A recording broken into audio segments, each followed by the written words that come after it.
2023 की जाति आधारित गणना में बिहार में यादव जाति की आबादी करीब 1.86 करोड़ है, जिसमें पटना है, समस्तीपुर है, मधेपुरा है, दरभंगा है, सुपौल है, मधुबनी है, मुजफ्फरपुर है, सहरसा है और पूर्वी चंपारण के वो जिले हैं जहां यादव वोटर्स की आबादी कुल वोटर्स में 10 से 12% या उससे भी ज्यादा है।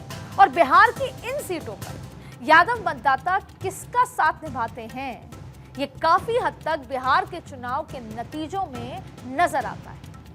कुल मिलाकर यादवों का प्रभाव 243 विधानसभा सीट में से करीब 50 से 60 सीटों पर साफ तौर पर नजर आता है। इसीलिए तो बार बार पूछा जाता है कि यादवों का किंग कौन। खासकर अगर हम सीटों का जिक्र कर रहे हैं तो उन सीटों पर जहां यादव वोटर्स की आबादी 20% से ज्यादा है, वहां तो नफा नुकसान सत्ता या सत्ता से बाहर तय होता ही होता है। वैशाली का रघुपुर, समस्तीपुर का हसनपुर, पटना का बाढ़ और मोकामा के साथ मधेपुरा और सुपौल, ये ऐसी सीटें हैं जहां पर यादव प्रभाव एक मिसाल की तरह है। 2020 के चुनाव में आरजेडी ने इन सीटों पर बेहतर प्रदर्शन किया और कई यादव नेता जीते। 2025 में ये फिर से गर्मा गर्मी का केंद्र बन सकती है। क्यों? क्योंकि सभी पार्टियां इस वोट बैंक को साधने की कोशिश में लगी हुई हैं। लेकिन इस बीच तेजस्वी यादव को उस 1% वोट का डर भी है, जो बिहार की राजनीति में कई सीटों के नफा नुकसान का हिसाब के बीच का फासला बन सकता है। और इसके पीछे वजह है स्पेशल इंटेंसिव रिवीजन, जिसको हम अक्सर सर के नाम से आजकल चर्चा में ला रहे हैं।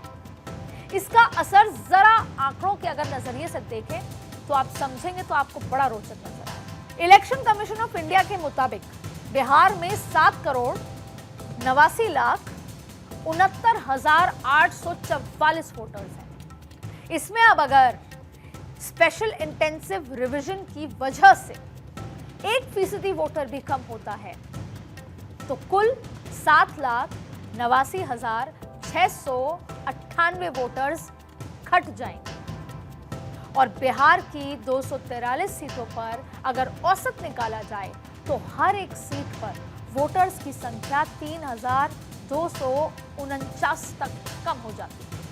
1% वोटर के इस अंकगणित का असर बिहार की 40 से ज्यादा सीटों पर पड़ सकता है, क्योंकि 2020 के विधानसभा चुनाव में बिहार के अंदर कुल 46 सीटें ऐसी रही थी जहां हार और जीत के बीच का अंतर 1 से 3,000 वोटर्स के बीच हुआ था। लेकिन इलेक्शन कमीशन के मुताबिक एसआईआर स्पेशल इंटेंसिव रिवीजन के बाद बिहार के अंदर बड़ी संख्या में वोटर्स में कमी आ सकती है। और इसके पीछे वजह है चुनाव आयोग का वो सर्वे जो बिहार की बड़ी तस्वीर पेश कर रहा है।